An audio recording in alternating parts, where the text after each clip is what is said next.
a nuestros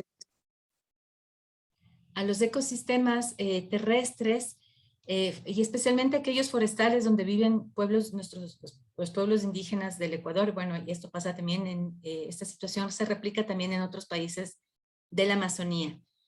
Esta semana vimos el día lunes algo que fue, yo diría, histórico, y es que por primera vez los jueces de la Corte Constitucional sesionaron en territorio indígena, y esto fue en comunidad de territorio Aicofán, en la comunidad de Sinangue, muy cerca de donde uno de nuestros invitados vive.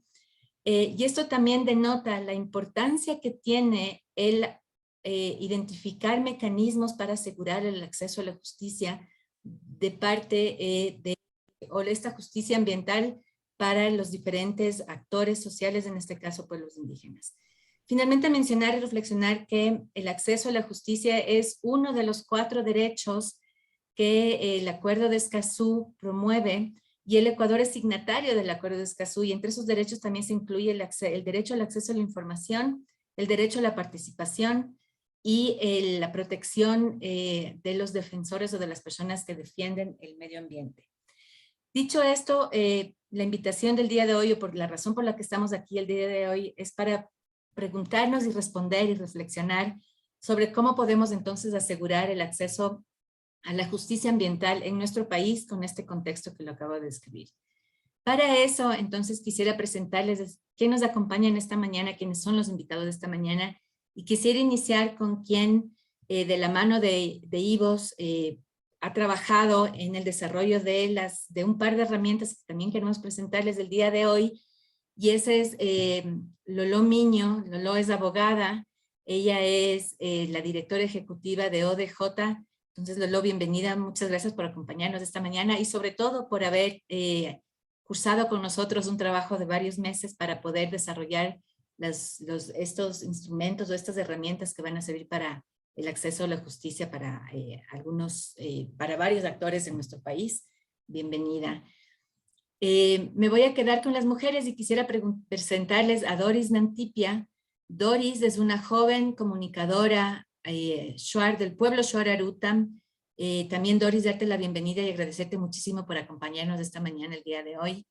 Me quedo en la Amazonía y me voy a dar un salto hacia el norte. Me voy a ir a territorio Cofán y voy a presentarles a Ramiro Ortiz, que es de la Unión de Afectados y Afectadas por las Operaciones Petroleras de Texaco. Ramiro, bienvenido, buenos días también. Gracias por acompañarnos. Y del Ecuador me voy a dar un salto un poco más largo, más grande, y me voy a ir al Brasil para presentarles a Daniel Cerqueira, quien es abogado brasileño, miembro del equipo de la Fundación para el Debido Proceso, donde trabaja como director del Programa de Derechos Humanos y Recursos Naturales. Daniel, bem-vindo, bom dia y muy obrigada por su participación esta mañana. Un poquito de portuñol. Entonces, con esto, contarles a nuestra audiencia, quienes nos están acompañando, que vamos a tener una sesión. Este conversatorio va a durar más o menos unos 40 minutos, y después queremos presentarles cuáles son estos 2 instrumentos que juntos, entre IVOS y ODJ, hemos desarrollado, para después también permitir, si es que tienen ustedes preguntas, para que podamos hacer expandir este conversatorio, también recolectando sus dudas y comentarios. De todas maneras, si tienen dudas y comentarios, por favor déjenlos escríbanlos en los mensajes de chat, y vamos pues recolectándonos para después poder revisarlos. Quiero empezar entonces nuestra conversación esta mañana y me quiero quedar en territorio. Ramiro, tú que por el trabajo que realizas, tú has monitoreado, tú has recorrido tu territorio, tú eres un líder también de la organización de UDAP. Desde tu experiencia y desde lo que has visto, ¿cuáles han sido y cuáles son las dificultades que están enfrentando ustedes para poder acceder a la justicia ambiental en el país? Cuéntanos un poquito, por favor. Muchas gracias, Connie. Buenos días, compañeros y todos los oyentes. Sí, nosotros como UDAP hemos llevado ya casi 4 años trabajando en el tema de monitoreo ambiental, donde trabajamos en las 2 provincias del norte de Amazonía de Ecuador, que es Sucumbíos y Orellana, donde recorremos tenemos 15 monitores que son de diferentes comunidades afectadas. Pues, con ellos recorremos por zonas contaminadas donde hay derrames de petróleo, derrames de agua de formación. Ahora estamos haciendo un recorrido sobre el tema de deforestación. Entonces, uno de los problemas que se ha visto es el tema de acceso a esos derrames que hay, porque las empresas tratan de cubrir, que no se acerquen, todo eso, para que no sospechen la cantidad de contaminación que están ocasionando. Entonces, por eso hemos eh, tenido estas oportunidades con las otras colectivos de capacitarnos en temas de manejo de drones, entonces lo que nos facilita para hacer, pero al principio era un poco complicado poder llegar al terreno para decir, ¿sabe qué? Tanto fue de contaminación o tanto daño nos está ocasionando. El otro son temas de movilización, porque la extensión que tenemos como territorio es bastante grande. Entonces, poder recorrer del Aguario que yo estoy habitado a irme hasta Coca, más allá por Auca, son aproximadamente unos 4 o 5 horas en transporte. Entonces, eso es para poder movilizarse es muy complicado. Entonces, pero con estas capacitaciones hemos tenido eh, los monitores de diferentes partes estratégicamente para poder decir, ¿sabe qué, chicos? Hubo un derrame en tal lugar, pueden acercarse, pueden poder ver. Entonces, hemos tenido conflictos, pero estamos buscando como UDAP para poder solucionar estos y poder tener esa información y poder difundirla al resto del país para que se enteren de que la contaminación no es toca aparenta decir el gobierno, el Estado, que no hay contaminación, que no hay derrames, que no hay nada de enfermedades. Entonces, eso puedo decir como experiencia que hemos tenido. Muchas gracias, Ramiro. Y el tema que topas es súper importante porque la recolección de evidencia para poder, para inclusive acceder a esta justicia es súper importante, ¿no? Y en estos casos donde son las industrias petroleras las que generan y son los territorios que ellos también cercan, es muy difícil acceder a esta evidencia. Y me gusta mucho cómo resaltas el uso de la tecnología para poder, como de los drones, para poder recolectar esa evidencia en territorio, ¿no? Buenísimo. Doris, quiero quedarme un poco contigo, tú desde tu rol como comunicadora, quien ha acompañado también no solamente a los monitores en tu territorio, sino también a los ejecutivos por ejemplo, del Consejo de Gobierno.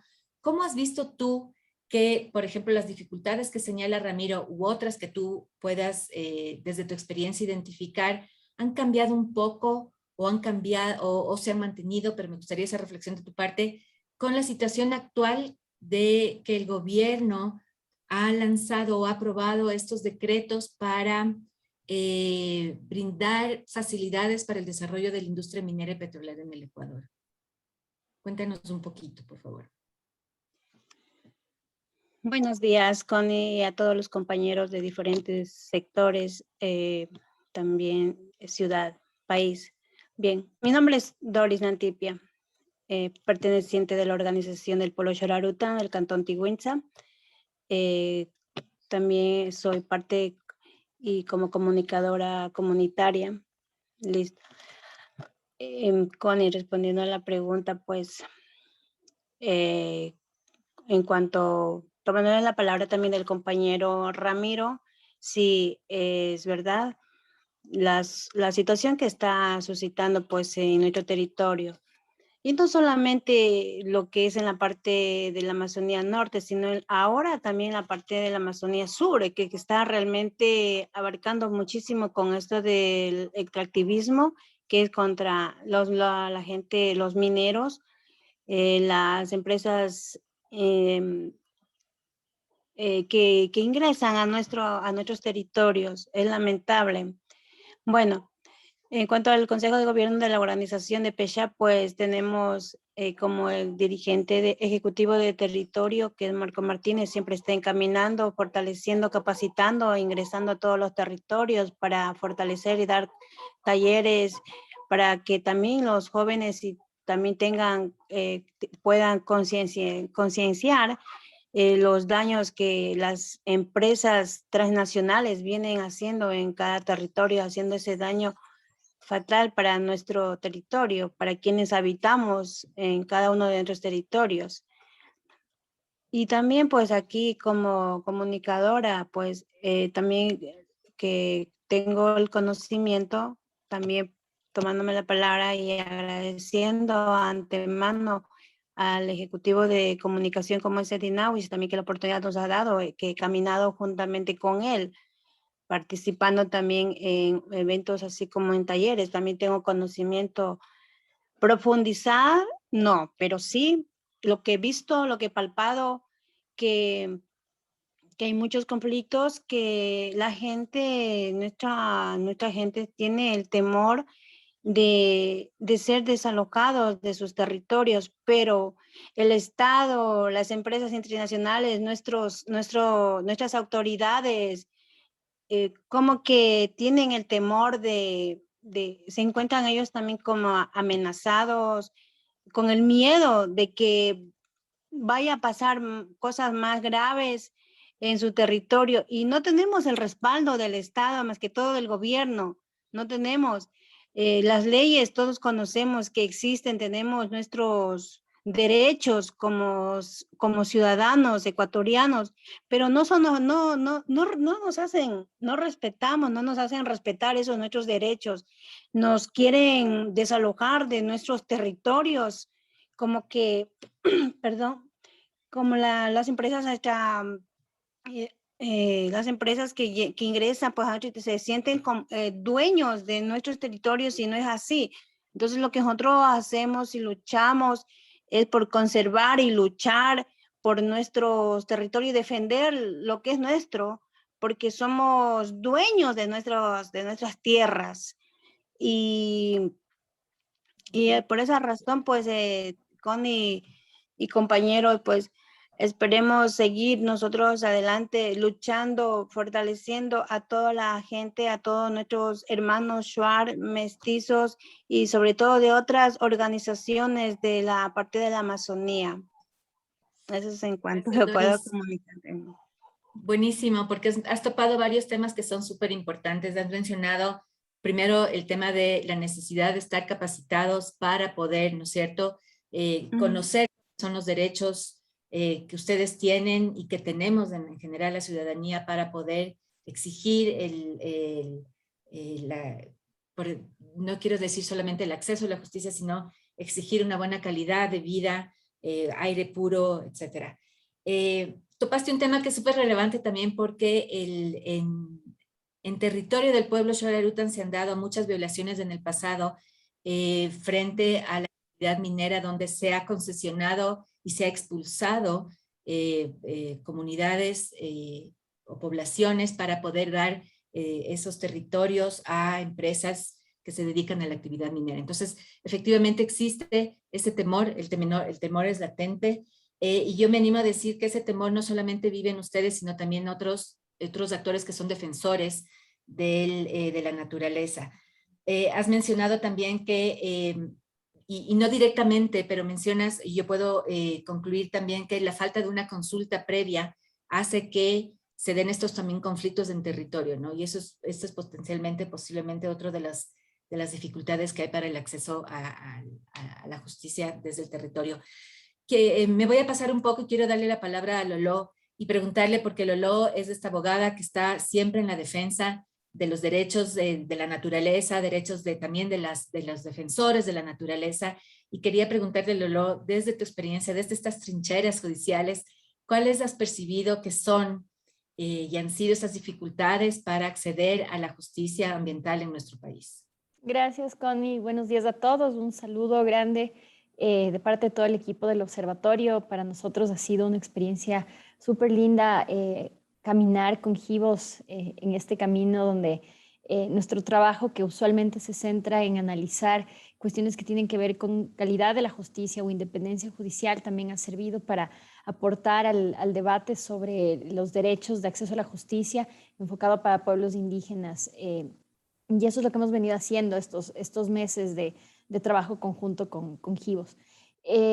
Una de las curiosidades que nosotros teníamos cuando empezamos el trabajo con Givos era ver si efectivamente todas estas normas que están en nuestra Constitución desde el año 2008 y que son súper garantistas, nuestra Constitución es famosa a nivel internacional, no solo porque desde el año 2008 consagró un amplio catálogo de derechos, pero también especialmente porque dentro de ese gran catálogo de derechos se consagraron un principio que es de ser un Estado plurinacional y pluricultural, con lo cual a los pueblos y comunidades indígenas se les pone en un lugar especial, digamos, dentro del desarrollo social, histórico, económico y jurídico del país.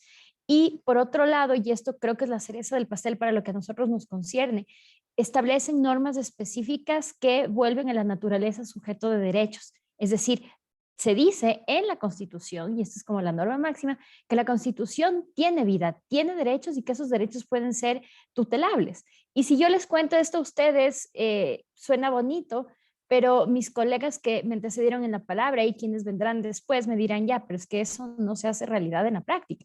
En la práctica, esto, cualquier cosa que tú digas que está en la Constitución no está sucediendo. Y la curiosidad que nosotros como observatorio teníamos es, ¿por qué no?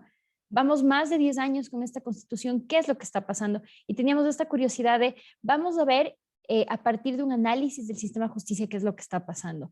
¿Qué problemas, Connie, tú me preguntabas, hay en el contexto del litigio de los derechos de la naturaleza? Yo diría el primero y el principal es un desconocimiento grave de los operadores de justicia, especialmente en primera y segunda instancia, es decir, los jueces de los niveles inferiores de las jerarquías dentro de la pirámide jurisdiccional, que no conocen estos derechos. Y es súper preocupante en realidad, porque si todos somos abogados, todos lo deberían conocer.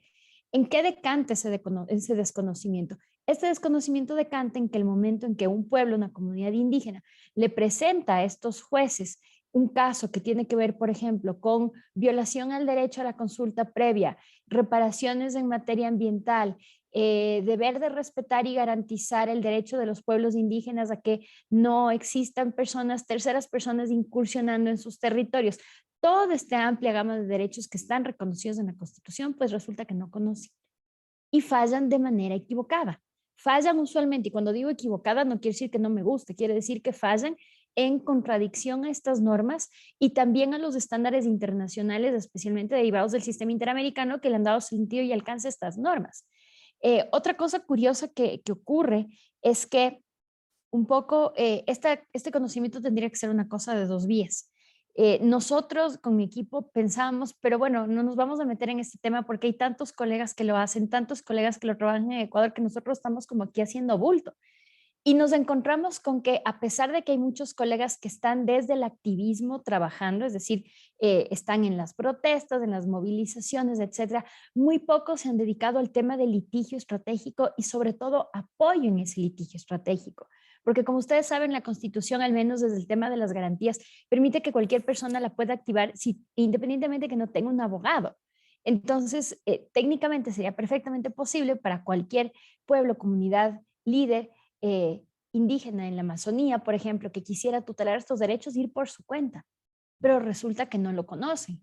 Y esto tiene una justificación perfectamente entendible y es que muchas veces el trabajo que los abogados hacemos es un trabajo incomprensible. Es un trabajo incomprensible desde la redacción de normas hasta lo que descubrimos y conversaremos más adelante, la forma como deciden los jueces. Incluso las sentencias que son favorables para tutelar estos derechos, cuando uno las lee, uno siendo abogado ya tantísimos años, lee y no se entiende. Entonces, ¿cómo podemos esperar que los pueblos y comunidades indígenas sean capaces de autotutelarse, si se quiere, frente a una corte, cuando el propio diseño del sistema de garantías para proteger esos derechos resulta incomprensible para ellos? Y no solo para ellos, sino para cualquier persona que no tiene un título de derecho, porque desafortunadamente es así. La tercera cosa que vimos, y con esto acabo mi primera intervención, o el siguiente problema, creo yo, que estamos verificando, es, y esto es transversal desafortunadamente a todo el aparato judicial en Ecuador, la existencia de a veces favoritismos o actos de corrupción o ciertas preferencias que los operadores judiciales tienen y que terminan siempre perjudicando a la parte más débil dentro de un litigio. Usualmente nosotros presentamos un informe de un caso que fue emblemático el año anterior, que fue el caso del derrame en la Amazonía en abril del año anterior. Y cuando uno sigue ese proceso, solo cuando uno sigue estos procesos, uno puede ver las cosas que van pasando que tal vez si solo lees la sentencia resulta imperceptible. ves, por ejemplo, cómo una medida cautelar que se solicita, que tendría que ser resuelta en menos de 4 días, se demora semanas en tramitarse. Y ves que hay jueces que empiezan a botarse la pelotita, que se declaran incompetentes, se declara el uno incompetente, el otro está enfermo, se vuelve a declarar incompetente, como hay toda una estrategia de dilación del proceso atrás. Y esto es porque quienes eran demandados tienen mucho poder. Y desafortunadamente el gran problema que nos vamos a ir encontrando en todos los casos que tienen que ver con protección de derechos de pueblos indígenas, defensores y derechos del medio ambiente, van a tener siempre este componente de un desbalance de poder importante entre las partes, que usualmente son pueblos indígenas versus el Estado o versus compañías petroleras y mineras, que estas tres como un denominador tienen que son muy, muy poderosos. Entonces, estamos ante procesos, estamos ante litigios que son inherentemente desiguales por las partes. Y el juez, que debería ser el garante de alguna manera, equilibrar esa balanza, se vuelve un aporte más al montón de peticionarios que ya son suficientemente poderosos por miedo. Hay otras cosas que están en juego y lo conversaremos más adelante, pero con esto creo que son mis 3 primeras. Genial, Lola, muchísimas gracias. Es una reflexión súper importante, interesante y además necesaria, ¿no? Y yo le quiero invitar a Daniela ahora con su visión regional, con experiencia que has tenido, no solo en Brasil, sino a lo mejor en otros países. ¿Cuál es la condición de la justicia ambiental en América Latina? Si lo descrito por Lolo es una característica común en otros países de la región. ¿Cuál ha sido tu experiencia, Daniel? Cuéntanos un poco. Muchas gracias, Connie, y a todas y todos que nos acompañan. Es un gusto estar acá con ustedes, una discusión que para mí y para mi organización es fundamental. Haciendo un poco, digamos, de un abordaje regional, pero aprovechando un poco lo comentado por Lolo, que por cierto, hacía mucho tiempo no coincidíamos en un espacio desde que trabajamos juntos en la comisión hace ya, pues, mejor no denunciar nuestra edad, al menos la mía.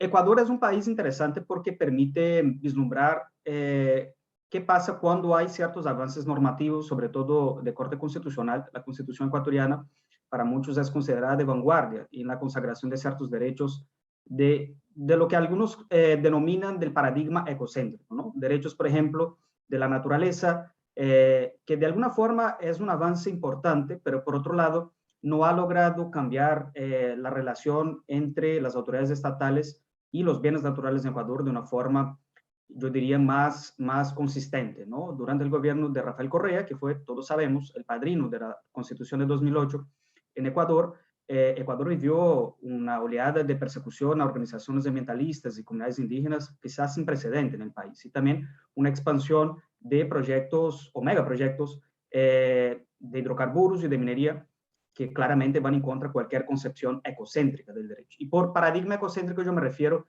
a el abandono, a la sobreposición del derecho sobre la naturaleza. Más bien, la apuesta del paradigma ecocéntrico busca interpretar el derecho desde una óptica o de un prisma ecológico, ¿no? Y en ese sentido es posible, plenamente posible, declarar, por ejemplo, que un bien natural es sujeto de derecho, de la misma forma que colectivos humanos. Ahora bien, Ecuador, Bolivia, de alguna forma Venezuela, han atravesado esos procesos constitucionales que se denominan plurinacionales, con una gran apertura a reconocer derechos de vanguardia, derecho a la Pachamama, a la suma causal, pero los operadores y las operadoras de justicia en esos países y obviamente en otros países de Latinoamérica siguen aplicando o decidiendo controversias de una forma decimonónica y muy civilista, ¿no? Por ejemplo, en cualquier situación de administración de justicia donde haya asimetría de poder, es normal que los operadores de justicia busquen compensar esa situación a través de parámetros un poco más flexibles, de acceso a la justicia, demostración, por ejemplo, de interés procesal, manejo de la carga de la prueba. Y en materia ambiental, lamentablemente se ha visto situaciones en donde, digamos, por fuera de los estándares internacionales, jueces no aplican, por ejemplo, el principio precautorio, y no suspende un proyecto de gran escala en un territorio indígena, por ejemplo, bajo la excusa de que no hay certeza científica, de que va a haber un daño ambiental en el territorio en particular, ¿no? Que está objeto de litigio, ¿no? Bueno, todos sabemos que en 8 años, cuando la decisión de fondo sea adoptada, una eventual reparación va a ser insubsistente o inaplicable porque ya el daño va a estar consumado, ¿no? Se han visto algunos avances interesantes, yo diría, en países en donde se han adoptado sistemas de justicia con esa especialidad.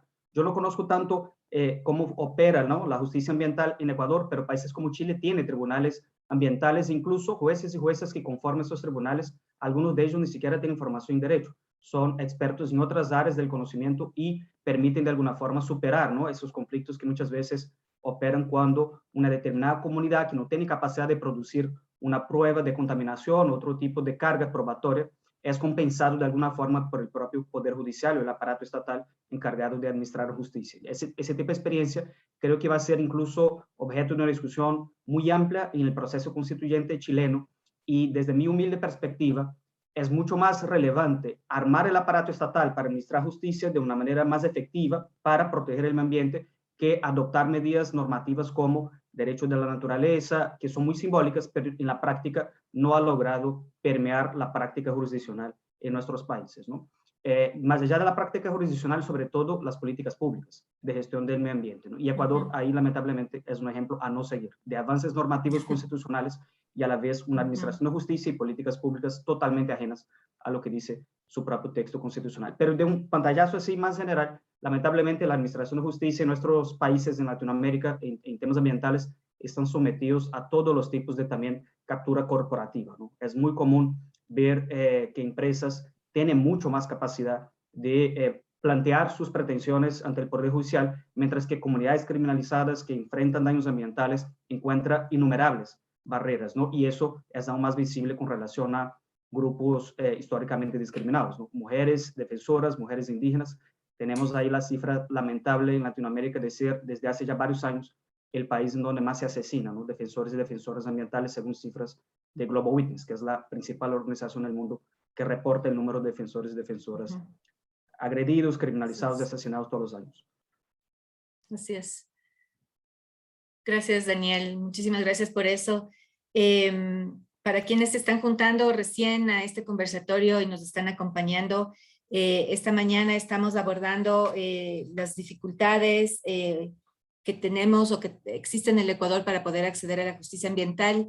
Estamos discutiendo, y es interesante, yo no soy abogada, entonces me siento del lado también de mis compañeros que vienen, que les hemos invitado desde territorio que tampoco son abogados. Sin embargo, es la visión de diferentes personas, no necesariamente abogadas, que tenemos frente a las dificultades para poder acceder a la justicia ambiental en nuestro país. Sin duda, Daniel, mencionaste una cosa muy importante, y es que el Ecuador es de ejemplo, ¿no?, para en muchos otros países, por todos estos derechos que la misma Constitución asegura, y que de todas maneras, como tú has mencionado, las políticas públicas no necesariamente están de la mano o reflejan esos derechos que están. Un tema adicional que tú mencionaste fue, de manera muy tangencial, mencionaste el tema de los defensores, de las personas que son defensores de la naturaleza.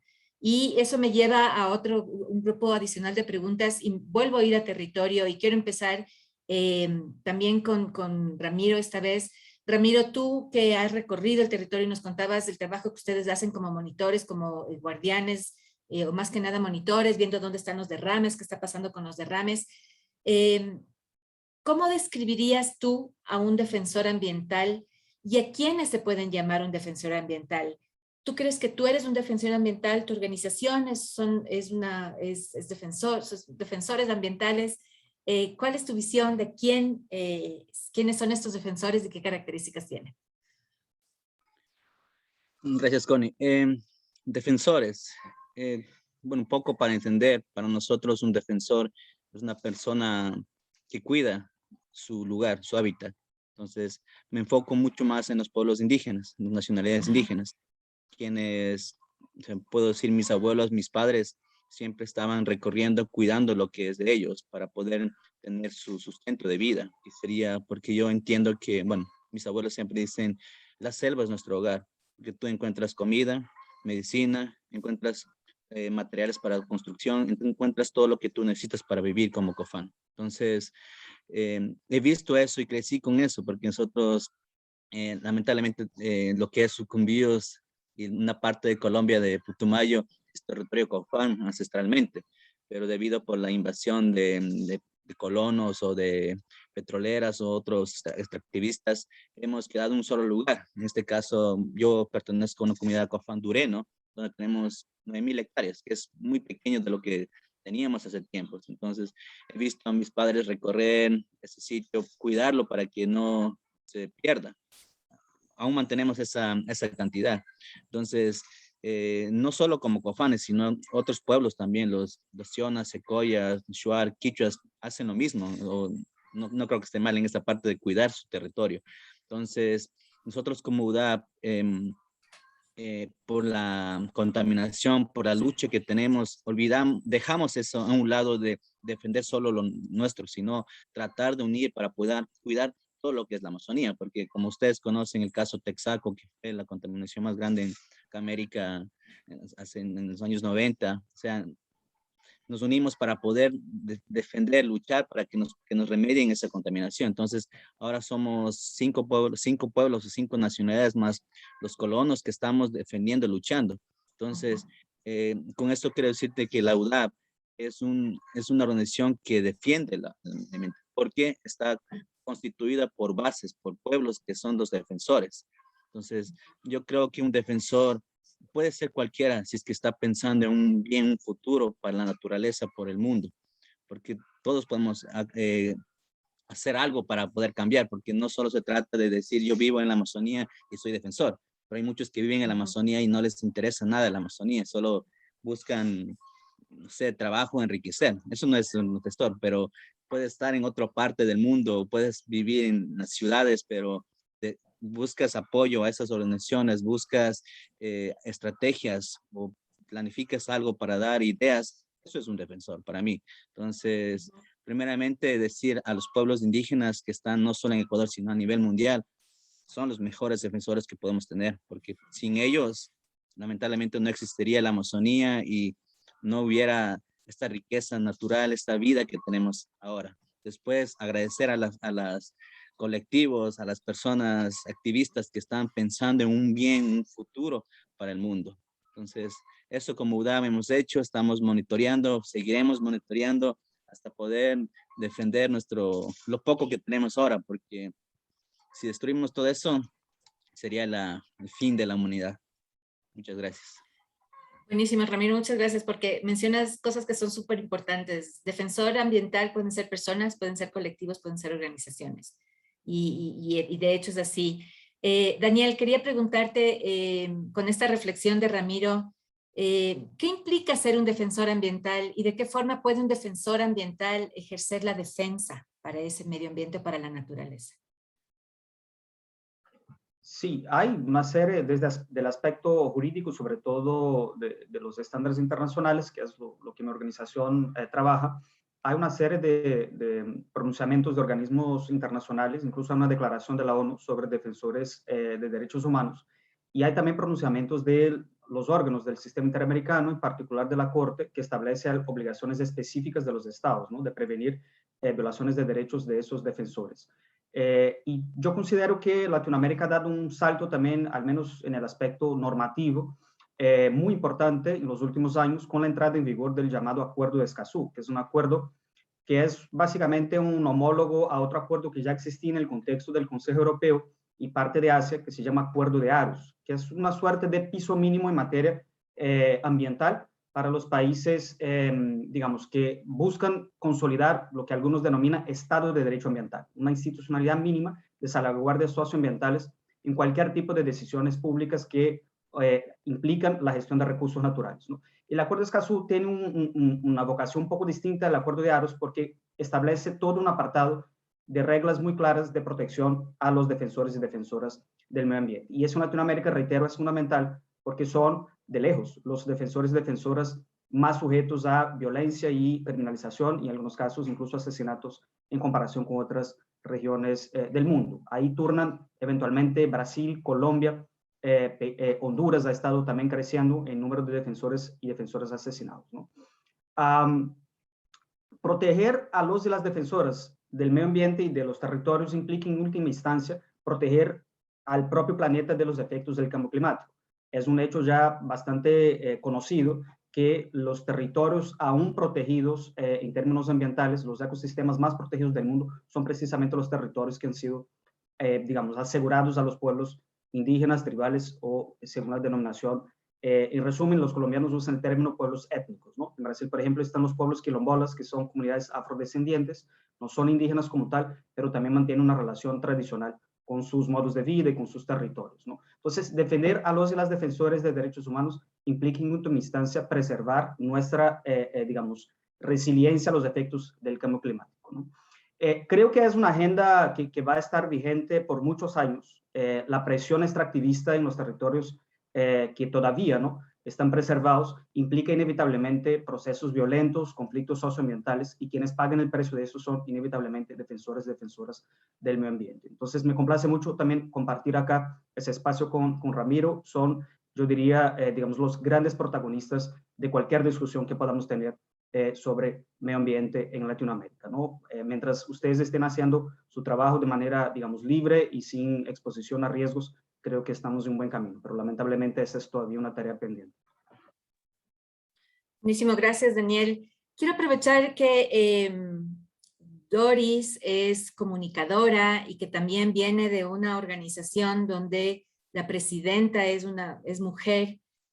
Doris, quisiera contarte cuál es tu experiencia de tú, no solamente como mujer que acompaña desde lo comunicacional, la defensa del territorio, sino también desde tus ojos, cómo has visto a lo mejor el rol que ha tenido la presidenta de PECHA como defensora ambiental, y a lo mejor cuáles son algunas de las dificultades que tiene ella, que ha tenido ella, que tienes tú, o tienen tus colegas mujeres cuando están en este rol de defensa de la naturaleza.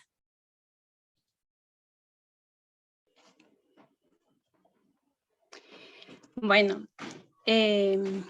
para mí, y con la experiencia que voy teniendo cada día en cuanto hablando de nosotras las mujeres de nuestra organización, de la Amazonía en general, más que todo dentro de acá de la parte sur, las mujeres casi no se nos da la oportunidad de poder tomar también la palabra, tomar una iniciativa de decir que también yo puedo también ser una defensora ambiental, poder defender, poder luchar, poder, como se dice, sacar la cara por mi tierra, por mi comunidad, por mi provincia, por mi país. Bueno, aquí más que todo, muy poco se da, porque no se nos da la oportunidad también de que nuestras voces también sean escuchadas. Eso es también un poco de conflicto que hay aquí, ya que los hombres son aquí los que tienen el poder, como aquí se dice. Pero no es así, también nosotros las mujeres podemos. Y en cuanto, hablando un ejemplo aquí, pues mi presidenta de la Organización del Pueblo Shuar, que es Josefina, que todo el mundo la conocemos, pues es un orgullo porque ella está al frente, y gracias pues a ella sabemos y podemos también nosotros salir, luchar, defender nuestros territorios. Y no solamente esperar que un caballero o el hombre o el marido salga adelante. También nosotros la mujer también tenemos la fuerza, el coraje de decir, bueno, hasta aquí nomás llegamos, basta, que también nos tomen sean escuchadas nuestras palabras, nuestras opiniones, lo que sentimos, lo que nosotros defendemos dentro de nuestros territorios. Y eso es para mí lo que yo les puedo comentar. Connie, y a los compañeros también de que estamos en este conversatorio, que lo que yo puedo opinar dentro de lo que se refiere de la defensa del ambiente, perdón, del ambiente. Perfecto, muchísimas gracias, Doris. Y es así, cuando se habla de la defensa, el ambiente, las mujeres, y me parece que Daniel lo mencionaba y también me parece que Lolo, hay algunas características que hacen a las mujeres defensoras un poco más vulnerables, ¿no? Lolo, quiero quedarme contigo ahora para preguntarte, ¿con qué herramientas cuentan los defensores ambientales para cumplir su labor en el Ecuador? A ver, antes de contestar la pregunta, solo complementar un poco el tema anterior que creo que nos faltó decir, y es el tema de la forma como se está criminalizando a los defensores, tanto en Ecuador como en otros países de la región. Empieza a crearse no empieza, en realidad ya viene sucediendo desde hace varios años, esta cultura en la que al defensor de la naturaleza, que usualmente no tiene presencia en medios de comunicación, que usualmente no tiene vocerías tradicionales sólidas, digamos, y recurre a la calle como un mecanismo para visibilizar sus solicitudes, sus reclamos al poder de turno, en el contexto de manifestaciones y protestas públicas, se los criminaliza bajo esta figura que existe en muchos estados, que es la de sabotaje y terrorismo. Y en Ecuador también ha sido uno de los países donde se ha visibilizado este uso abusivo de la figura de sabotaje y terrorismo como mecanismo para reprimir la protesta social, para criminalizar a líderes indígenas y para causar un efecto disuasivo en el resto de la población, pero especialmente en los pueblos y comunidades indígenas que quieran marchar. Eh, Usualmente, al menos en el caso de Ecuador, los pueblos y comunidades indígenas están muy activos en cuanto a protesta social cuando se trata de reclamar cuestiones que tienen que ver con derechos económicos, sociales y culturales, no solo el medio ambiente. Y la gravedad de esto no solo es que se genere este efecto disuasivo a la hora de protestar, sino que se está en la práctica encarcelando a personas que no solo no han cometido un delito, sino que han hecho un ejercicio adecuado, democrático y constitucional de un derecho fundamental como es el derecho a la protesta pública. Y eso tiene otras consecuencias, por ejemplo, el tema que es ahora el tema de moda, digamos, esta semana en Ecuador, cada semana hay un nuevo tema en Ecuador, pero en esta semana el tema de moda es las cárceles, y algo muy preocupante que ocurrió en la última masacre del día sábado fue que una de las personas que mueren en el enfrentamiento de las bandas era un líder indígena que precisamente había estado condenado por participar en las manifestaciones públicas de octubre de 2019. Entonces, esto creo que es algo que tenemos que empezar a prestarle atención, el tema de la criminalización, ya no solo en sus efectos violatorios del derecho a la libertad de expresión, a los efectos disuasivos en el derecho a la protesta, sino también cómo afecta a los defensores en su posibilidad de tener de vivir y de tener una existencia medianamente digna, porque incluso si están siendo detenidos, las condiciones son inhumanas y al menos en Ecuador hay una probabilidad muy alta de que puedan incluso fallecer en el contexto de una crisis carcelaria que se mantiene, que no se soluciona y que ya hemos visto ha cobrado varias vidas. Entonces, solo quería complementar con eso. ¿Qué mecanismos? Los mecanismos, creo yo que son mecanismos, diría yo, jurídicos y mecanismos un poco más, digamos, de comunicación y socialización. Yo siempre me voy a los jurídicos porque eso es lo que hago y es lo que más me gusta.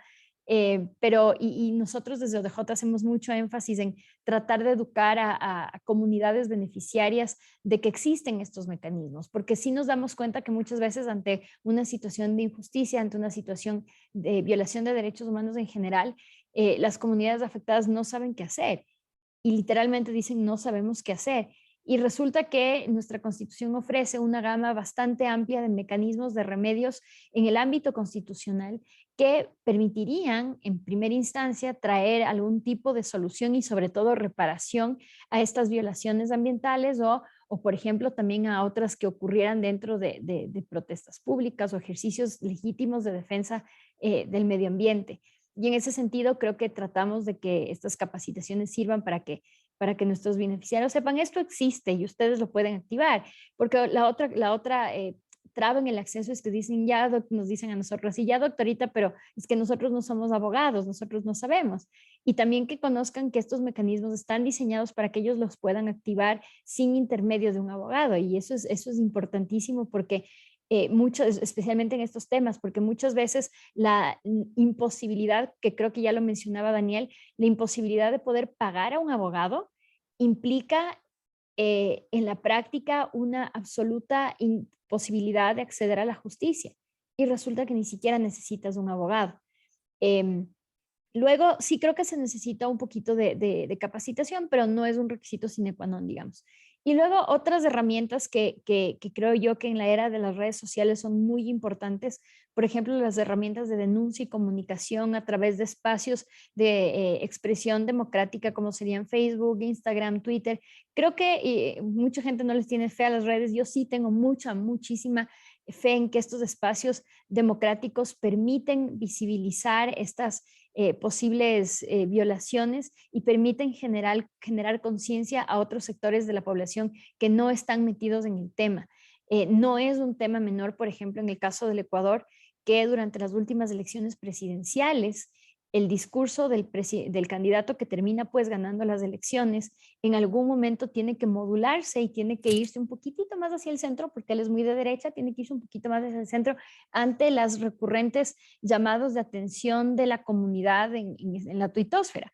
Y parece que no tiene sentido y parece que es un grupo reducido y un grupo chiquito, pero posiblemente es así, pero sí tiene una capacidad importante de hacer cambios. Entonces, utilizar inteligentemente estos espacios de comunicación de redes sociales para denunciar, para exigir y sobre todo para proponer soluciones es muy importante. Yo le tengo mucha fe a esto. Y la otra cosa que yo me atrevería a decir como herramienta es la herramienta de la colaboración de la comunidad. Los defensores de derechos humanos en nuestras diferentes modalidades, digamos, los que litigamos, los que salen a la calle, los periodistas a veces también pueden ser defensores de derechos humanos, todos cumplimos un rol a la hora de respetar y garantizar derechos. Y siento que a veces sería importante saber las destrezas de los otros colegas y cómo los otros colegas te pueden aportar. A nosotros usualmente los otros colegas nos aportan con experiencia en el terreno. Cuando escuchamos a gente como Ramiro y como Doris, que nos traen la información de, ok, estos son los problemas, entonces nosotros, desde nuestro conocimiento legal, lo vamos a tratar de adaptar. Entonces, que ellos también sepan que, por otro lado, sus compañeros de otras organizaciones y de otras áreas tienen un know-how que les puede servir a ellos, por ejemplo, en el tema de diseñar estrategias adecuadas de litigio estratégico, de tener acercamiento con medios de comunicación, de tener acercamiento con organizaciones internacionales. Entonces, creo que la sinergia entre defensores es una herramienta poderosa e importante que aquí en Ecuador particularmente no se le explota tanto. Buenísimo, Lolo. Me encantó la reflexión que hiciste y también porque me gustaría comentar en base a lo que mencionaste, que desde la experiencia que también tenemos del programa Todos los Ojos en la Amazonía, una lección aprendida que tenemos es que los casos legales más exitosos son aquellos que combinan el tema jurídico, el tema comunicacional y el tema de la colaboración de la comunidad, es decir, la salida pues se juntan las diferentes comunidades de los miembros de las comunidades y salen, ¿no? Una cosa que hemos visto también en el Ecuador, no sé si es así en otros países, pero no solamente sale la comunidad indígena afectada, sino que se van juntando otras comunidades indígenas. Entonces, ya no son los cofanes de Sinangue que salen solos, sino los cofanes con los Waurani, con los Quito, o sea, se van juntando, ¿no? Entonces, creo que esa unidad también es súper importante.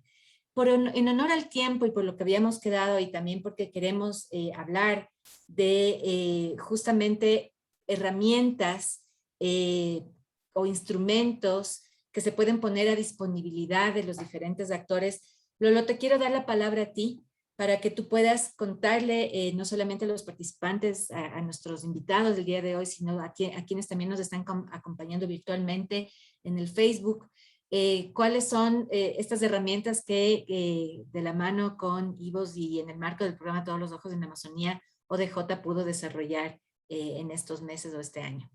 Entonces te dejo a ti y Nora nos va a ayudar, nos va a acompañar proyectando estos productos también en pantalla. Ya, perfecto, gracias, Connie. Justo le estaba escribiendo a Dome para que me ayude a proyectar los productos, pero aquí siempre estamos también coordinados nosotros. A ver, primero, hasta que ahorita me ayude a proyectar, solamente contarles por qué nosotros nos acercamos a Givos y cuál era nuestra curiosidad. Nosotros venimos trabajando en muchos ámbitos en temas de análisis de calidad de la justicia. Sentimos que en Ecuador, si bien ha crecido la sociedad civil, que está actuando de manera vigorosa, de manera activa, hay temas que se quedan descuidados y por alguna razón que nosotros no entendemos, el tema justicia es el más descuidado. Me atrevo a decir que porque el problema de la justicia es un problema transversal e histórico que ya no se lo toma como algo en lo que se debería trabajar, y esto es el trabajo que hace ODJ diario. Entonces, hace un par de años con algunos colegas empezamos a conversar sobre la necesidad de implementar los estándares de gobierno abierto hacia el tema justicia, que no es un tema que nos inventamos nosotros, en realidad es un tema que ya empieza a hablarse en otros países.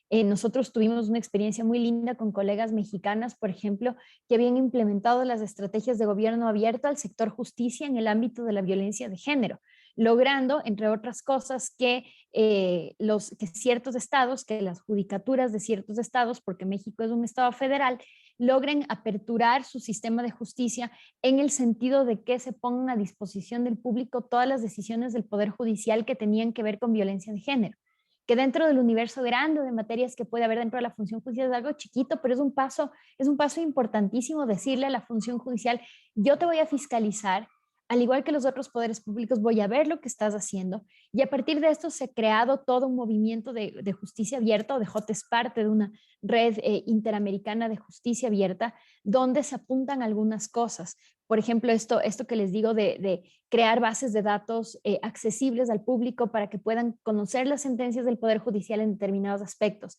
Se han iniciado campañas de lenguaje claro, que a mí me parece una iniciativa tan linda y tan económica, donde básicamente se les entrena a los jueces y operadores de justicia para que sus decisiones y resoluciones sean comprensibles para todo el mundo.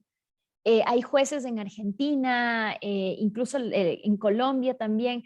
La Corte Constitucional Ecuatoriana también hizo un ejercicio de justicia comprensible, y básicamente es pretender acercar al usuario del sistema de justicia y a todos los ciudadanos a lo que hace el Poder Judicial.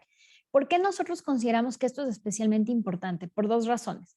La primera y más importante, creo yo, es que los jueces, los operadores de justicia, como funcionarios públicos, tienen que ser fiscalizados en su trabajo.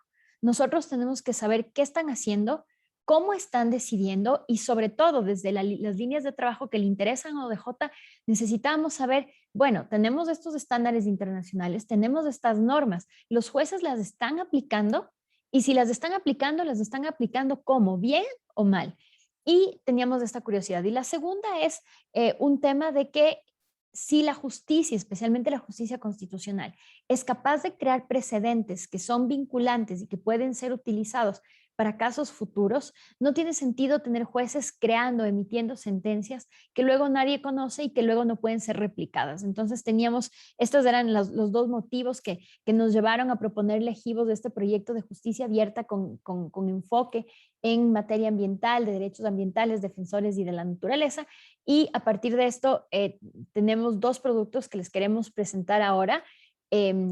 Ahorita lo que se está proyectando es el informe sobre la calidad de justicia en materia de derechos ambientales. Entonces, ¿qué fue lo que nosotros hicimos aquí? Nosotros hemos hecho este ejercicio ya como organización algunas veces, y es tomar muestras de sentencias y analizar esas muestras. En este caso, un poco por el tema del tiempo de duración del proyecto y otras limitaciones que ya saben que son propias del trabajo de quienes estamos en la sociedad civil, decidimos empezar este primer acercamiento al análisis de la calidad de la justicia con una muestra de 50 sentencias que se pidió vía acceso a la información pública a la función judicial en Ecuador. Nosotros analizamos esas 50 sentencias, y estas 50 sentencias fueron clasificadas por temas. Estos temas eran defensa del medio ambiente, temas relacionados a defensores de derechos humanos, consulta previa y remediaciones ambientales. Una cosa curiosa que encontramos es que el tema de los defensores era prácticamente inaccesible por la forma como se clasificaba. Entonces, a partir de estas muestras, y la otra parte interesante de la clasificación es ver en qué ámbitos del sistema justicia usualmente se ventilan estos temas. Porque, por ejemplo, el Código Penal ecuatoriano tipifica ciertos delitos ambientales, esto hay que saberlo. Luego también podrían existir infracciones de carácter administrativo con respecto a daños ambientales. Y luego también tenemos, como yo ya les había contado antes, la justicia constitucional, que es el mecanismo a través del cual de manera rápida y efectiva se pueden tutelar estos derechos. Entonces la pregunta también era ver en qué áreas es más efectivo esta judicialización de los problemas relacionados al medio ambiente. Entonces, se me quitó mi informe, pero solo contarles un poco lo que encontramos, no tanto cuanti, pero sí cualitativamente. Mientras tanto, ¿qué es lo que nosotros encontramos? Lo que yo ya les venía diciendo antes, que en realidad hay todo este marco jurídico que usualmente los jueces no saben cómo utilizar y no saben cómo interpretar. En este sentido, por ejemplo, déjenme, estoy como que viendo un poquito mal. Ok, ya. Entonces, por ejemplo, aquí tenemos algunos de los hallazgos, tenemos todas las sentencias revisadas y si ustedes revisan, no se ve tan grande, no sé si Norita le puede subir un poquito más la resolución, un poquito más. Ya, gracias, porque si no me voy a pegar la frente a la pantalla. Ok, entonces esto ilustra un poco lo que yo les venía diciendo hace un ratito. ¿Cuál es el mecanismo dentro de los diferentes remedios que existen en Ecuador para tutelar derechos de la naturaleza? Y vemos en este PAI aquí que hay acciones de tipo constitucional, que sería la acción de protección, extraordinaria de protección e inconstitucionalidad, y de estas, 22 del universo de sentencias que nosotros revisamos y que es la mayoría, son acciones de protección. Y esto tiene una explicación y es porque la acción de protección es un remedio constitucional que está diseñado para ser efectivo y rápido. Es lo que en otros países sería equivalente al amparo o a la tutela. ¿Por qué se elige esto? Evidentemente porque es mucho más fácil, es mucho más económico y por tanto mucho más rentable presentar una acción de protección que presentar, por ejemplo, un delito de carácter ambiental, ¿ya? Que aquí está señalado como procedimiento penal ordinario. El procedimiento penal ordinario en este tipo de casos correspondería a la presentación de una denuncia en fiscalía por delitos ambientales.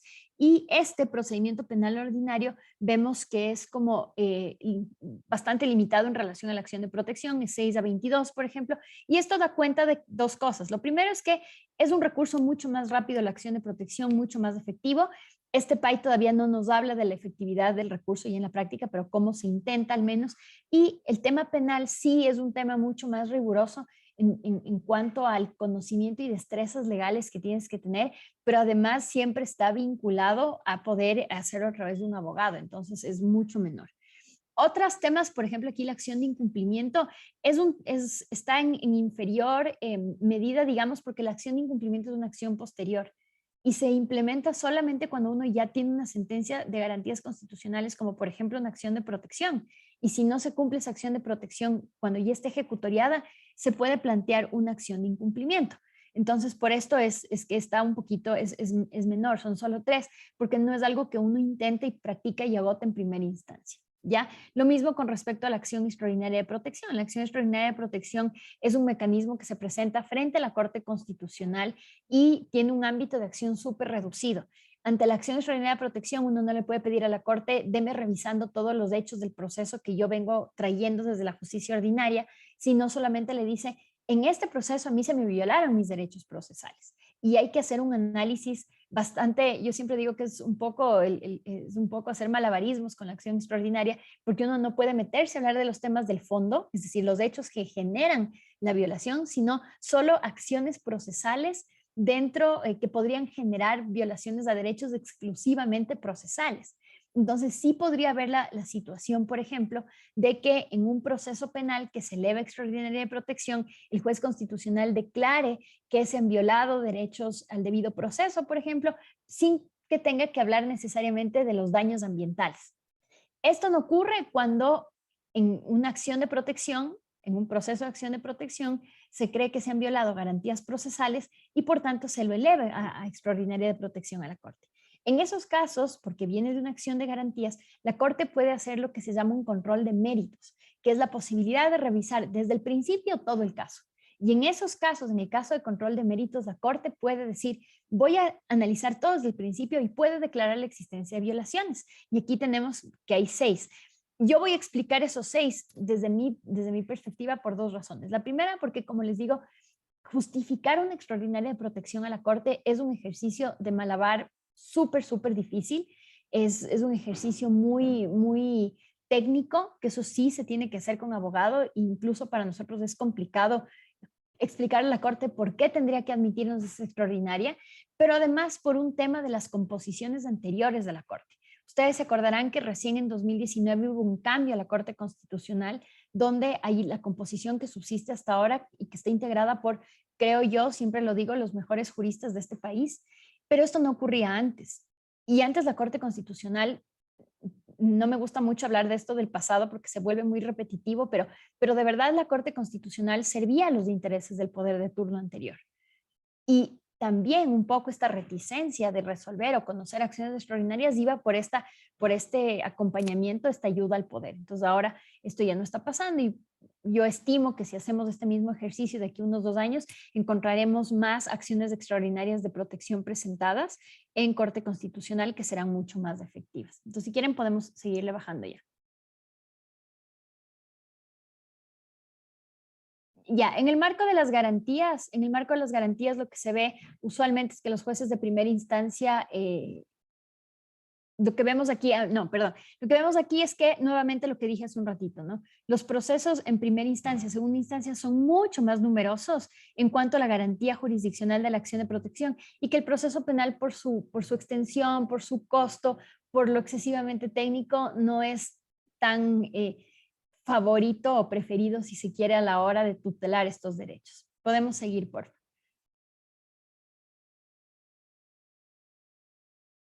Ya, también hicimos referencia a los procesos en la Corte Constitucional, porque la Corte Constitucional tiene muchos mecanismos y como ven, la acción extraordinaria de protección, que es como esta última instancia donde se podrían llevar estos litigios que ocurren en sede ordinaria, es uno de los mecanismos más utilizados. La acción de inconstitucionalidad también, porque muchas veces esas violaciones derivan de normas que existen y que las normas son pues las que generan las violaciones. Las acciones de incumplimiento, que siempre tienen que estar ancladas a un proceso anterior que ya tenga una sentencia que garantice estos derechos, y los dictámenes previos de la consulta popular. Y sí me quiero detener aquí un ratito porque esto es un número pequeño y eso no quiere decir que esta herramienta sea inefectiva, sino que no se la activa con tanta frecuencia. ¿Por qué? Porque no es tan común ni es algo que ocurre todos los días buscar hacer una consulta popular. Sin embargo, en últimos años, y sí vale la pena discutirlo, la posibilidad de la consulta popular ha sido un mecanismo que varios pueblos y comunidades indígenas están utilizando para tutelar sus derechos, en el sentido de que han propuesto consultas populares para formular la pregunta de si queremos que una empresa minera explote tal o cual yacimiento minero en determinada zona. Esto es especialmente en las zonas de la sierra, el tema de la minería. Y se ha visto la consulta popular como una opción porque dice, claro, el gobierno nunca va a estar en su interés dejar de explotarlo, pero si la gente no quiere, podríamos parar esa explotación. ¿Cuál ha sido el problema de estas dos consultas populares? La Corte Constitucional tiene la posibilidad de ver las preguntas y decir si procede esta consulta o no procede esta consulta. La Corte ha negado, y esto ha sido malentendido porque se ha dicho, no, es que la Corte está favoreciendo al poder, no es que la Corte es extractivista, no es que la Corte no está comprometida con derechos humanos, y no es así. El problema aquí ha sido que la forma como se tiene que presentar las posibles preguntas en una consulta popular también es una cuestión tan técnica que muchas veces no se lo hace bien y fracasan estos intentos de consulta por falta de rigurosidad técnica. Y aquí es cuando nuevamente nosotros reafirmamos esto. Los colegas de los pueblos y comunidades indígenas que pretenden presentar estas consultas a la Corte tienen que aliarse de los otros colegas que un poco conocemos más de la parte jurídica y técnica, de tal suerte que prosperen sus solicitudes de consulta, porque si se hace la consulta, posiblemente los resultados serían buenísimos.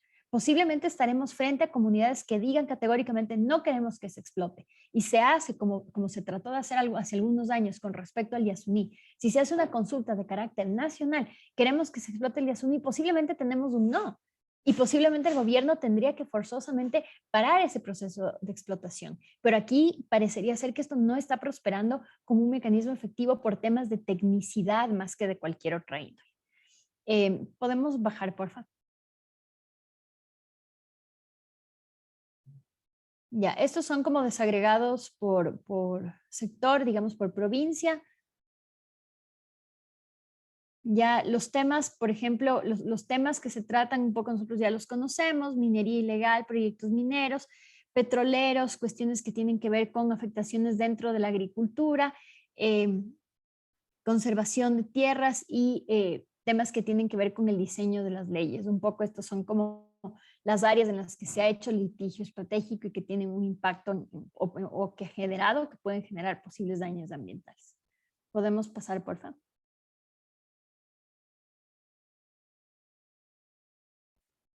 Ya, esta me parece que es importante solo para ver qué derechos están invocando. Y si ustedes ven aquí, uno de los derechos que más invoca es derechos de la naturaleza. ¿Qué quiere decir esto? Que efectivamente estas disposiciones constitucionales a las cuales yo me refería antes sí están siendo tuteladas y sí esas normas están siendo utilizadas como un mecanismo de tutela autónoma de derechos. Luego, la siguiente es la consulta previa, que creo que un poco por este conocimiento ya más difundido del estándar de la consulta previa y su incorporación en instrumentos internacionales y en el bloque de constitucionalidad, también es una de las clásicas fuentes de litigio, si se quiere, porque no se respeta la consulta previa. Y como alguien que me antecedió en la palabra decía, la mayoría de litigios empiezan precisamente porque existe este estándar que no se está respetando. ¿Ya? El tema del agua, del medio ambiente y otras cuestiones como el debido proceso, y esto será seguramente en el ámbito de las acciones extraordinarias de protección, donde solo se podría alegar violaciones al debido proceso para poder acceder. Sigamos, por favor.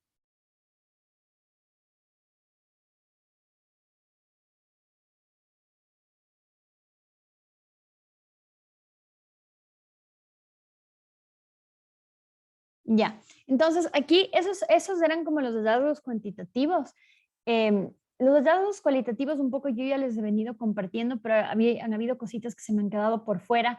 Por ejemplo, la forma como los jueces de primera y segunda instancia, especialmente en materia constitucional, deciden.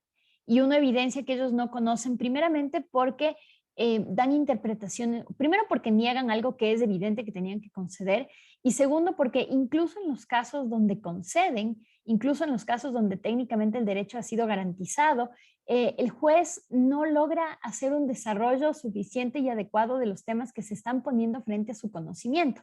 ¿Cómo nosotros nos podemos dar cuenta de esto? Y esto no es propio de la justicia en materia ambiental, esto es la justicia constitucional en todos los ámbitos.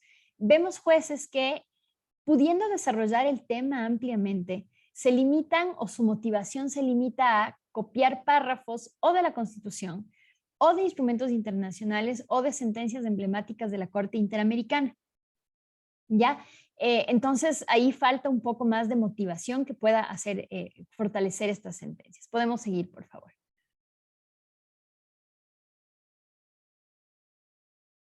Ya, con respecto a las medidas de reparación que se otorgan en el contexto de estos procesos, usualmente es la finalización del...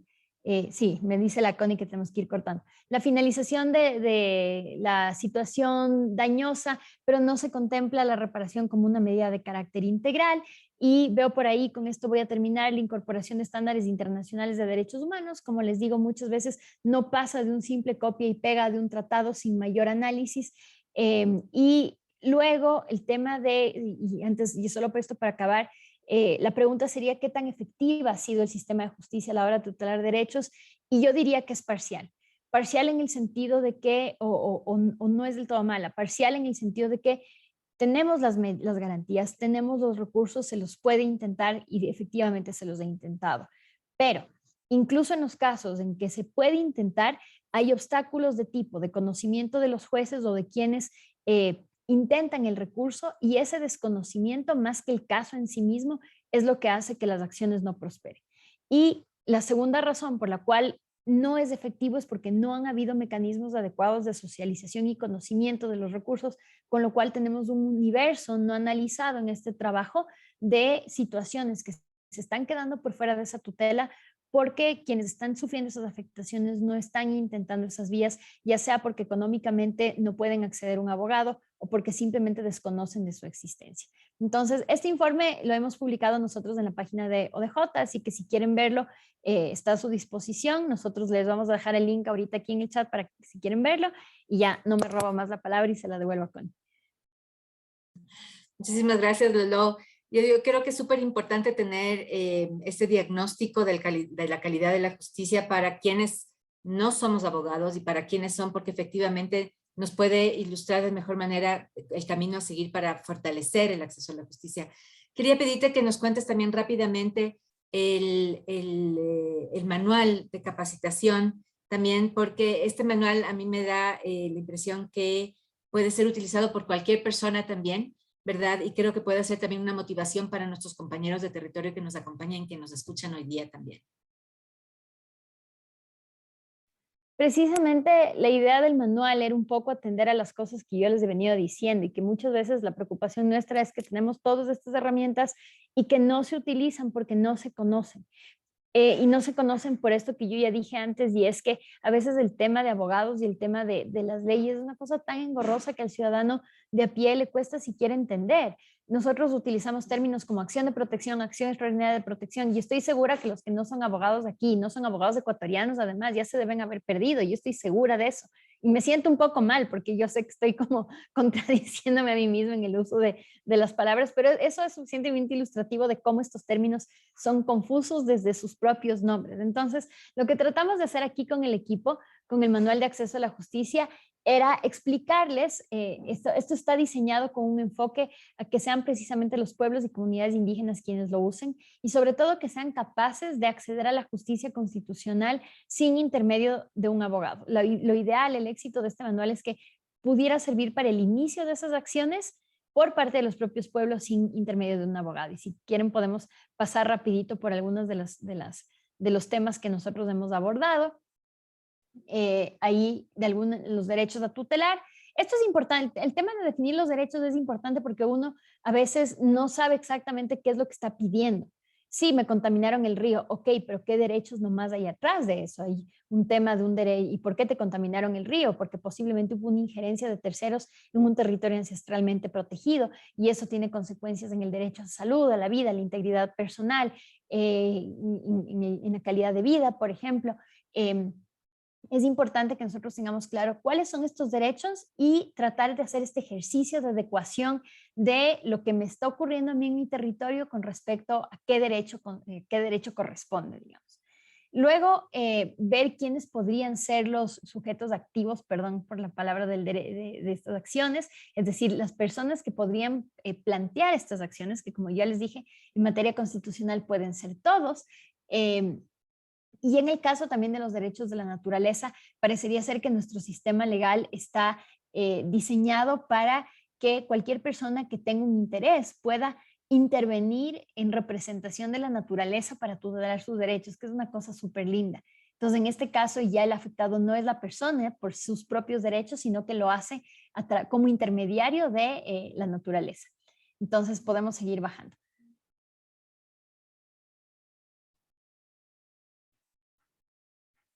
Ya, un poco otra cosa súper importante que se tiene que tener en cuenta el rato que se le va a pedir a un tribunal que tutele derechos humanos violados, especialmente derechos de la naturaleza, es qué nomás puede hacer, qué es lo que nosotros le podemos pedir que haga. Y qué son en este ámbito, son estas tres cuestiones, que es la mitigación, la remediación y la restauración. No es solamente pedir dinero, porque muchas veces se entiende que la reparación es simplemente solicitar X cantidad económica, sino muchas veces iniciar acciones de limpieza, iniciar acciones de contención, si se quiere, a las afectaciones a la salud y también otras de no repetición y otras acciones de carácter incluso preventivo para el futuro. Entonces, todo esto, cuando nosotros nos acerquemos a una corte, acordarnos que la reparación no solo es una de tipo económico, sino que tiene muchas aristas y muchos matices, especialmente cuando se trata de afectaciones ambientales. Hay acciones concretas que se tienen que tomar por parte de quienes han causado el daño, que no se limitan exclusivamente a pasar dinero, digamos. Y creo que Connie ya les compartió el manual ahorita. Ya, el manual también trata de explicar un poco cuáles son estos derechos que a nivel internacional se han reconocido para los pueblos, comunidades indígenas y el medio ambiente. Y la idea también es que sepan que muchas veces el argumento es, ok, pero eso no está en la ley. y se cree que no es posible tutelar cierta situación jurídica porque no existe al nivel interno una ley que lo regule, cuando en realidad estos derechos integran la Constitución, están como adheridos, si ustedes quieren, a nuestra Constitución, porque el Estado ha firmado tratados internacionales y cuando lo ha hecho se entiende como incorporados. Entonces, muchas veces también el error es, bueno, ok, eso no está en la Constitución y no está en la ley. Sí, pero si está incorporado de facto a la ley, ustedes tienen que saber cuáles son esos estándares, cuáles son esas normas, y también hemos incluido un poquito de jurisprudencia de la Corte Interamericana, que creo yo que es el Tribunal Internacional que más ha desarrollado estas cuestiones. Podemos bajarle un poquito más.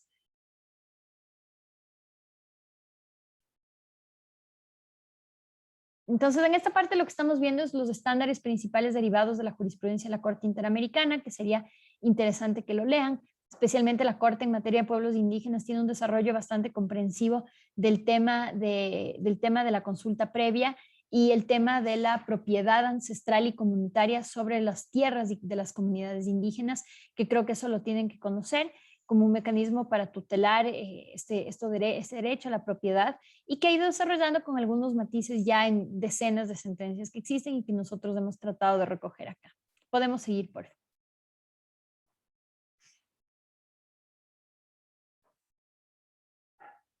Una cosa muy importante que hemos hecho aquí también es no solo hablar de mecanismos jurídicos, digamos, de litigios, sino también hablar de la posibilidad de tutelar los derechos de la naturaleza a través de la participación, especialmente el tema de la consulta previa, como un mecanismo garantizado en la Constitución que sirve para el involucramiento de las comunidades posiblemente afectadas por un proyecto y en qué consiste, porque muchas veces algo que es súper común y que lo vemos bastante es que se hace, por ejemplo, lo que el Estado ha llamado procesos de socialización.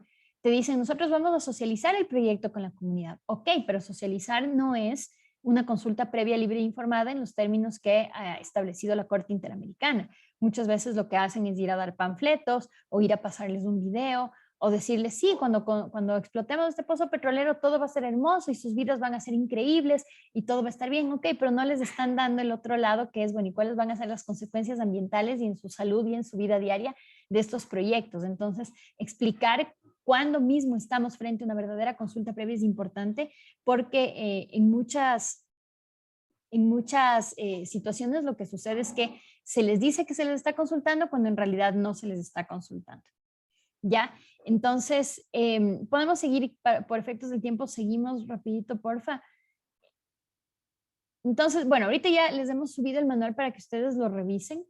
Y la idea del manual, y a quién está dirigido este manual, principalmente nosotros hemos pensado este manual para nuestros colegas de los pueblos y comunidades indígenas, atendiendo precisamente a esto que nosotros percibimos, podemos estar equivocados, de que muchas veces el desconocimiento tanto en cuáles son estos derechos y cuáles son los mecanismos para tutelarlos, ellos como verdaderos defensores de la naturaleza no se conocen. La idea es proveerles a los pueblos y comunidades indígenas y a los defensores de derechos de la naturaleza de mecanismos de agencia. Y cuando digo agencia me refiero a la posibilidad de ellos, sin intermedio, sin ayudas, poder tutelar sus propios derechos y verificar o tener un mapeo claro de cuáles son las posibles y diferentes violaciones que ellos en este ejercicio pueden verificar y cómo atacar tanto desde lo judicial como desde la participación ciudadana a cada una de estas posibles agresiones. Entonces, obviamente me demoraría mucho leyéndoles todo el manual y no les quiero quitar más mañana, así que más bien invitarles a todos ustedes a que hagan uso del manual, a que lo difundan sobre todo, y siempre recordarles que nosotros desde ODJ tenemos este compromiso de también colaboración con nuestros colegas en otras organizaciones y en otros movimientos, así que si es que ustedes revisen el manual y requieren de nosotros alguna capacitación adicional o alguna ayuda adicional, sepan que estamos aquí a su disposición también. Qué chévere, Lolo, muchísimas gracias. Estamos llegando a la hora que habíamos convenido que esto duraría, y yo solo quería ofrecerles a mis invitados a esta mañana, este conversatorio, a Daniel, a Ramiro, a Doris, si es que quisieran en un minuto cerrar alguna reflexión adicional que ustedes tengan sobre nuevamente el tema de acceso a la justicia desde donde están y cuáles son los posibles pasos adelante. No sé, Daniel, quisiera empezar contigo a lo mejor para ir cerrando desde la Amazonía brasilera, nos vamos juntando para Dale. Bueno. No, felicitar a IVOS, al observatorio y a todas las organizaciones involucradas en esos dos informes. Yo había leído de manera diagonal, pero sí me comprometo a leerlo con más detenimiento y creo que es una inspiración también para otras organizaciones que trabajan desde el acceso a la justicia, ¿no? En causas que están relacionadas con daños ambientales. Es fundamental seguir, ¿no? Diagnosticando las buenas y malas prácticas en la judicatura, precisamente para, en fin, de manera más amplia, buscar que en el continente hayan jueces y jueces que efectivamente apliquen de manera coherente, con una buena argumentación jurídica, los criterios más avanzados, yo diría, de protección del medio ambiente, los defensores también. Así que felicitaciones a ustedes, tanto a Connie como a Lolo y a todas las personas de sus equipos que estuvieron involucradas en esos documentos. Y una vez más, mi reconocimiento también por los apuntes y los comentarios hechos por Doris y por Ramiro, porque son los protagonistas, ¿no? De cualquier discusión en esos asuntos. Muchas gracias por la invitación. Gracias a ti, Daniel, y por esas reflexiones también. Ramiro, porfa. Gracias, Connie. No, primeramente agradecer a GIVOS, a ODJ y otros colectivos por este espacio que nos brindan a la UDAP. Es muy bueno para poder compartir con nuestra experiencia, nuestra realidad que se vive en la Amazonía Norte. Entonces, primeramente eso. Segundo es lo que recalco lo que dijo Daniel sobre el tema de los jueces que deberían de conocer como y respetar los derechos que hay, porque como sabemos en la Constitución de la República abarca todos nuestros derechos, pero lamentablemente no son tomados en cuenta en la realidad. Entonces, eso, y nosotros como defensores tenemos que estar unidos, porque de eso se trata acá, para poder enfrentar, luchar con el Estado, con empresas súper grandes, nos toca unir para poder seguir luchando, para poder defender nuestros derechos de la naturaleza. Entonces, agradecer y decirles, chigatzajepen, que para todas sesiones y estamos en próxima visita. Muchas gracias y hasta otra ocasión. Gracias a ti. Muchas gracias a ti, Ramiro. La próxima semana estaré por allá, así que ojalá nos veamos en tu territorio. Doris, también para ti, invitarte con una reflexión final de 1 minuto si quieres cerrar esta intervención.